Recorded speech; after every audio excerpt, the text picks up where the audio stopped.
sou a professora Adriana e vou lecionar produção de texto para o 6º ano do Colégio Naus. Lembrem-se de seguir todas as orientações. Bom, hoje nós vamos iniciar no capítulo 2, onde nós encontramos os seguintes gêneros textuais. Nós vamos falar sobre a carta pessoal e o e-mail. Primeiro nós vamos iniciar com a carta pessoal, ok, turma? Então, o que é a carta? A carta, com certeza todos vocês já devem ter lido uma carta, mesmo que não seja ou que não tenha sido direcionada a vocês.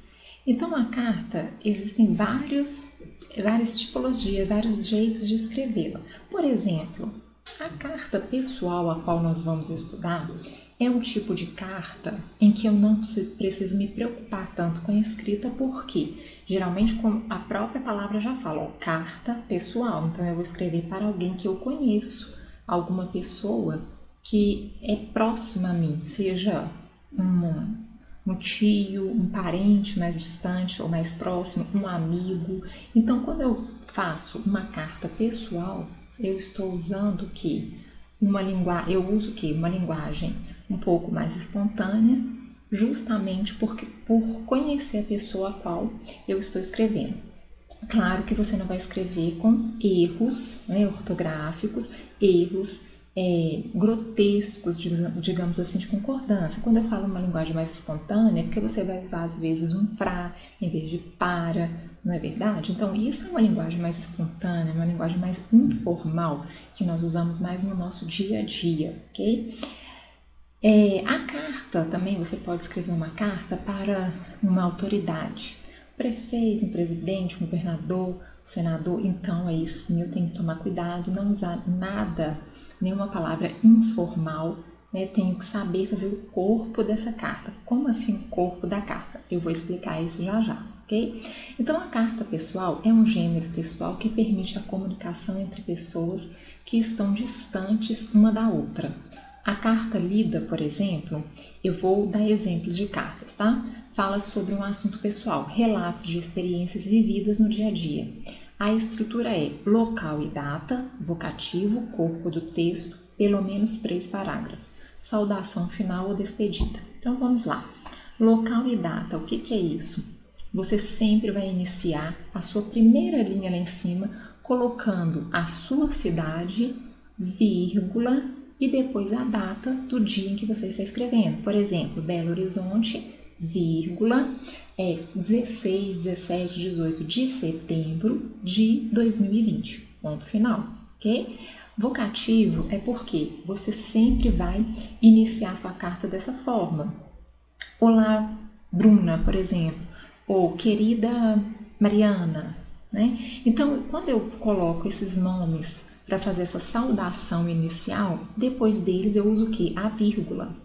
Então, esses nomes, essas saudações iniciais lá em cima, com o nome da pessoa e depois eu uso a vírgula, ou eu posso usar também exclamação, é chamada de vocativo, porque vocativo é o que? É uma invocação, é um chamamento. Então, é como se você falasse, olá, Mariana, olá, Pietra, vírgula. E aí você começa a sua carta lá embaixo. Ou então, bom dia, Miguel. Ou então, querida Maria Eduarda, querida Patrícia. Tá vendo? Então, aí eu uso vírgula. Oi, Lauane. Tá vendo? Porque como são pessoas conhecidas, as quais os nomes eu citei, eu posso saudar a pessoa dessa forma. Então, esse nome que eu coloco lá em cima, como eu vou usar uma pontuação depois, seja uma exclamação, uma vírgula, é chamada de vocativo, tá? Corpo do texto é o que você escreve, é o seu texto em si, 3 parágrafos, início, meio e fim. Saudação final, porque embaixo você vai colocar um abraço, um beijo, alguma coisa dessa forma e assinar o seu nome. A carta pessoal é informal, escrevemos uma carta pessoal quando queremos nos comunicar com alguém próximo de nós, como amigos ou familiares, foi o que eu disse no início. As características desse gênero textual são simples, ou seja, não possuem muitas regras e estruturas rígidas para serem seguidas, aquela questão da gramática.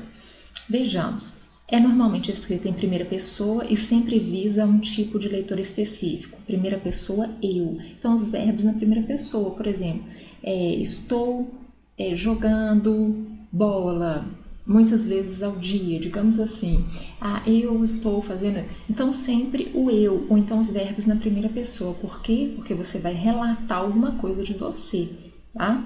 O assunto é livre, geralmente da ordem íntima, sentimental.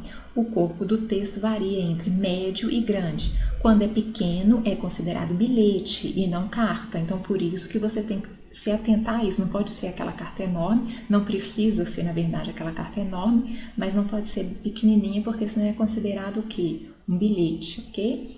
Para ser avaliada, a carta deve apresentar pelo menos 3 parágrafos no corpo do texto, ou seja, o que você escreve ali dividido em introdução, desenvolvimento e conclusão. O tipo de linguagem acompanhará o grau de intimidade entre remetente e destinatário. Remetente é quem envia, destinatário é quem recebe. Se for uma pessoa próxima, você vai poder usar, assim, marcas da oralidade, foi o que eu disse. Então, modelo de carta pessoal. Veja o exemplo de uma carta pessoal. Aqui eu coloquei só um parágrafo, aliás, eu peguei esse exemplo de só um parágrafo, por quê? Porque eu queria apresentar o corpo do texto. Foi o que eu falei que eu ia explicar o que é o corpo do texto. Primeiro aqui, nunca se esqueçam, a data, o nome da cidade a qual você pertence, a qual você está escrevendo a carta, onde você está escrevendo. Então aqui, Belo Horizonte, vírgula, tá? Sempre vírgula, 8 de fevereiro de 2004. Aqui, querido Rafael, foi o que eu falei, isso aqui é um vocativo, tá? O nome da pessoa a qual você está enviando a carta. E aqui, é a mensagem, lógico que para ser uma carta, 3 parágrafos. Bom, estou com muita saudade de você, espero que esteja bem. Gostaria de saber quando você virá nos visitar. Planeje para passar alguns dias aqui. Podemos pescar, jogar, e por aí vai. Ou seja, essa é a mensagem. Só que não pode ser tão pequena, porque senão fica considerado como um bilhete. E embaixo a despedida, um grande abraço do amigo e o nome. Tá vendo? A assinatura do remetente, Luiz Augusto. Então é isso que você tem que fazer na sua carta. Primeiro, a cidade, a data, usar o vocativo, ou seja, a saudação, escrever o que você quer, preferência 3 parágrafos, a despedida e a sua assinatura. Isso que é o corpo que eu queria falar com vocês de uma carta, ok? Lá no livro de vocês também fala sobre o envelope.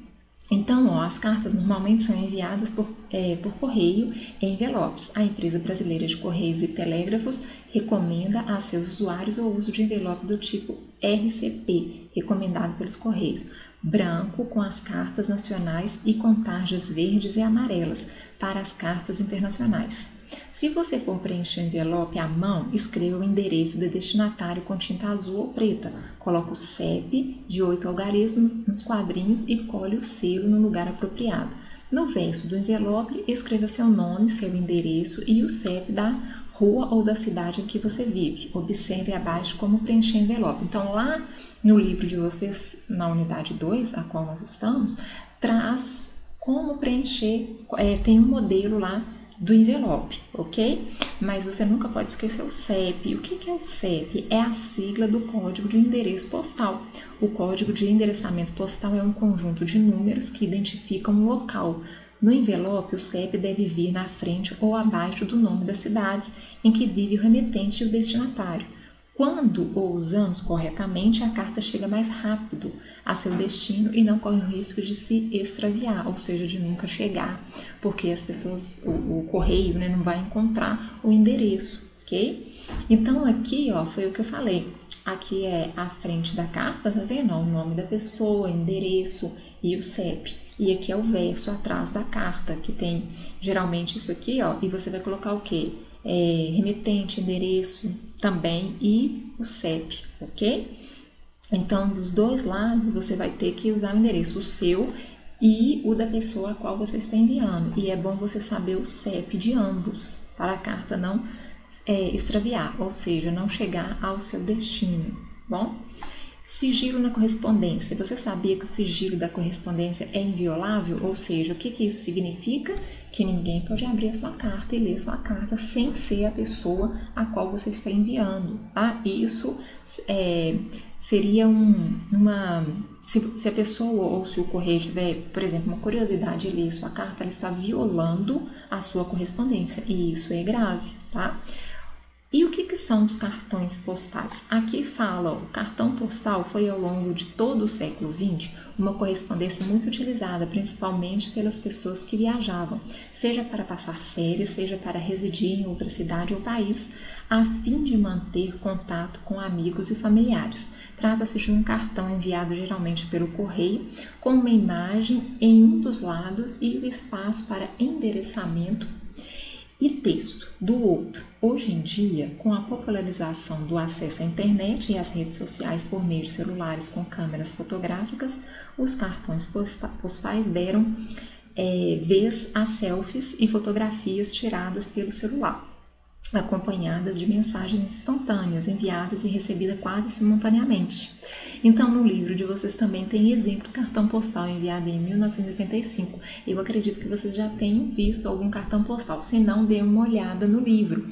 O que acontece hoje é muito mais prático, muito mais rápido você enviar uma mensagem ali no WhatsApp com a foto da onde você está, do que você ficar enviando cartão postal. Mas nessa época, dos anos 70, 80, 60, 50 e por aí vai, descendo aí as décadas, eu não digo nós porque eu não sou tão antiga assim, mas as pessoas, quando viajavam, costumavam enviar cartão postal, porque não tinha esse acesso da internet, WhatsApp, por aí vai. Bom, eu tenho uma proposta aqui, vou fazer para vocês bem diferente das quais vocês estão acostumados a fazer como produção de texto. Então, qual que é a proposta que fala aqui na número 1? Escreva uma carta comentando um assunto e convidando o destinatário a dar uma resposta. Combine com o professor quem será seu correspondente. Poderá ser um familiar que esteja distante de você ou alguém da própria escola. Você deverá ter o nome completo e o endereço da pessoa. Bom, na verdade, eu vou mudar um pouco essa proposta, ok? Aqui fala da carta social, tá? Que pergunta, se você sabia que é possível postar uma carta com 1 centavo. Para isso é necessário que o remetente faça parte do programa Bolsa Família, que a carta não ultrapasse o peso de 10 gramas, seja escrita à mão, seja de pessoa física para pessoa física, e não entre empresas, e contenha logo abaixo do nome e do endereço completo do destinatário a expressão carta social. Tá? Isso aqui é uma curiosidade. Bom, então vamos à proposta. O que vocês vão fazer? Olhem, prestem atenção. Escrever uma carta para um amigo de sala comentando como você está nessa quarentena, o que anda fazendo, como está estudando, contando como está a sua rotina no seu dia a dia. Tá? No final, terá que perguntar para o seu colega de sala o que ele anda fazendo, pois ele terá que te responder. Fazer a lápis e depois passar a caneta. Gente, letra legível, tá? Você terá que tirar uma foto e enviar no WhatsApp da escola com os dizeres, atividade de produção de texto, 6º ano, porque vai chegar até a mim. Eu irei colocar no PowerPoint para que seu colega possa te responder. Terá que fazê-lo em 3 parágrafos, não precisa ser muito longa. Não esqueça de colocar em sua carta a data, o nome do destinatário, o nome para que você vai enviar, despedida e a sua assinatura. Ou seja, você vai escolher um colega seu, de sala, e vai escrever essa carta contando o seu dia a dia nessa carta. E no final também você vai, além de fazer o final da sua carta, você vai perguntar como está sendo o dia a dia do seu colega. Tá? E aí eu vou postar aqui primeiro as cartas para quem você escreveu, porque lá no início vai ter que ter o vocativo, e eu vou postar, pode ser para qualquer colega de sala, tá, turma? E eu vou postar aqui, e vocês, obviamente, nós vamos ler, você vai ler e vai responder o seu colega. E aí você vai comentar também como está para o seu colega, tá? Como que você está dividindo aí o seu tempo. Ou você pode fazer uma outra pergunta para o seu colega em relação ao que está acontecendo atualmente.